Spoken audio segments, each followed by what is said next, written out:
ఒక పాల సముద్రమా? ఇది ఏంది? ఇది చరిత్ర కాకపోతే ఏంది?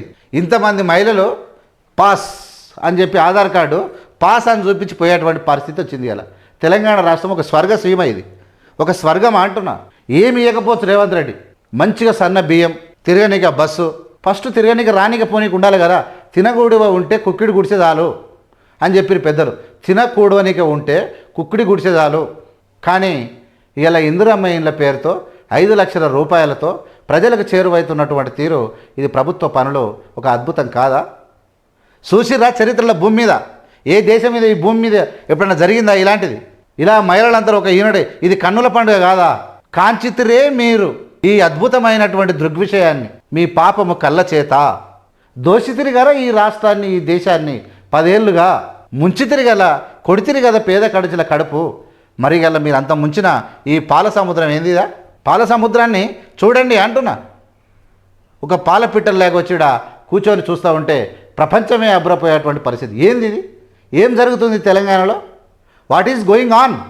సాధ్యమైనంత వరకు ఒక మనిషి ఒక పోరాటం, ఒక దేశానికి దిశానిర్దేశంగా పోతూ ఉంటే అభినందించాల్సినటువంటి మీరు, కళ్ళబ్బకిచ్చి చూడాల్సినటువంటి మీరు ఇలా కాకులు ఒడిసినట్టు పొడుచుకుంటూ మీ ఇష్టం వచ్చినటువంటి నీచ మాటలు మాట్లాడుకుంటూ మీరుంటే నడుస్తుందా? కాంచితే మీరు ఈ 3 కాళ్ళ ముసళ్ళు, ఈ నరేంద్ర మోడీ 70 ఏళ్ళు దాన్ని కేసీఆర్ ఇక blackmailing, total blackmailing ఉంటుంది, బద్మాషి మాటలు ఉంటాయి. బ్లాక్ మెయిలింగ్ రాజకీయం అంటున్నాడు ముఖ్యమంత్రి రేవంత్ రెడ్డి. బీఆర్ఎస్ను ఇక నుంచి ఇలాగే పిలుస్తాం. ఫోన్లు ట్యాప్ చేసి వ్యాపారాలను బెదిరించారు. ఎస్, ఇంకా అలా పనే అది ఉన్నదంటే ఒక కబడ్డీ ఆడుకురు, ఒక క్రూరమైన క్రీడ ఆడిరు తెలంగాణలో.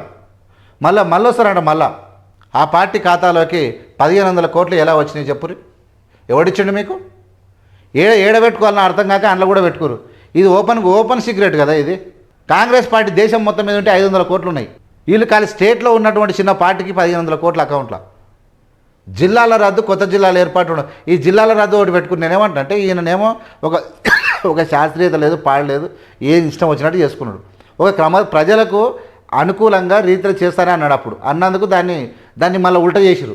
అంటే ఏది దొరికితే అది ఉల్టా ప్రచారం చేస్తారు కాబట్టి ఉండదని చెప్తా ఉన్నాడు. కేసీఆర్, కేటీఆర్ అరెస్ట్ చేసేంత వరకు కిషన్ రెడ్డిని కల్వకుంట్ల కిషన్ రావే. వీళ్ళు ఏం చెప్పారంటే, రేవంత్ రెడ్డి ఏమైందా నీకు, రేవంత్ రెడ్డి ఏమైంది నీకు, అది ఇదని జర గప్పాలు కొట్టి వీళ్ళు.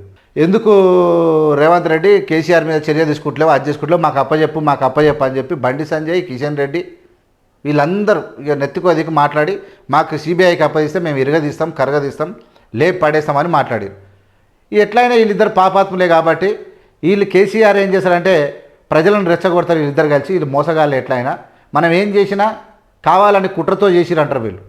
ఎందుకంటే ప్రజలు కూడా ఏం చేస్తారంటే నమ్ముతారు కేసీఆర్ కూడా ఎంత దోపిడీ అన్నా చేయని, మమ్మల్ని నిలువు దోపిడీ చేసి ఊచకోత పోయని, కోడిబొచ్చు వీగినట్టు వీగి ఇత్తులు తల్లినట్టు ఇలా తెలంగాణ నమ్ముతారు. కాబట్టి వీళ్ళు చాలా దేశాన్ని ఉద్ధరిస్తారని చెప్పి అంటారు కదా. చూద్దాం మీరు ఏం చేస్తారని చెప్పి సిబిఐ కేసు అసెంబ్లీలో పెట్టి మరి కేంద్రానికి అప్పచెప్పిండు, సిబిఐకి అప్పచెప్తే ఏం చేసారు మరి? ఆయననేమో ఆ పని మీద ఉన్నాడు.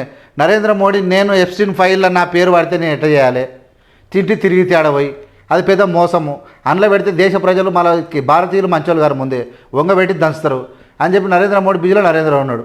అంటే ఎప్పుడో భారతదేశం అనేది అమెరికా కంట్రోల్లోకి వెళ్ళిపోయింది. మన ఇష్టం వచ్చిన తాన మనం డీజిల్ కొనలేం, మనం పెట్రోల్ కొనలేం, అట్లాంటి పరిస్థితి అన్నట్టు మనది.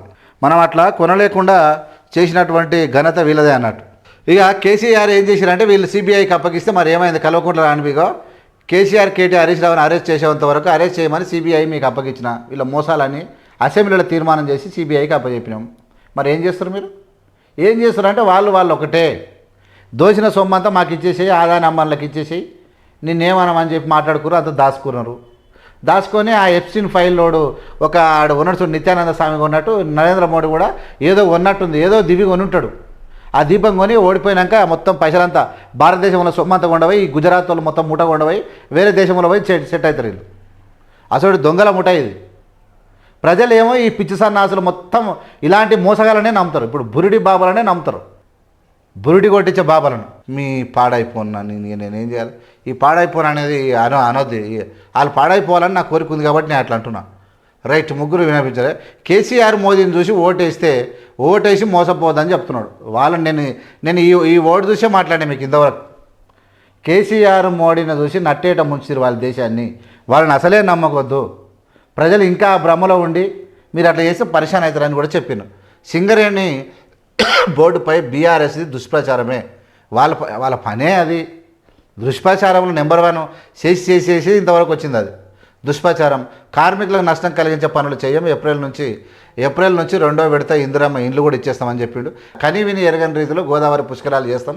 భూపాలపల్లి సభలో నిన్న రేవంత్ రెడ్డి మాట్లాడిన వేస్తున్నాం. సీఎంతో మంత్రులు బట్టి పొంగులేటి భేటీ. మున్సిపల్ ఎన్నికల ప్రచార వ్యూహంపై ఒక చర్చ కూడా జరిగినట్టు తెలుస్తూ ఉంది. ఇది విషయం లోపల.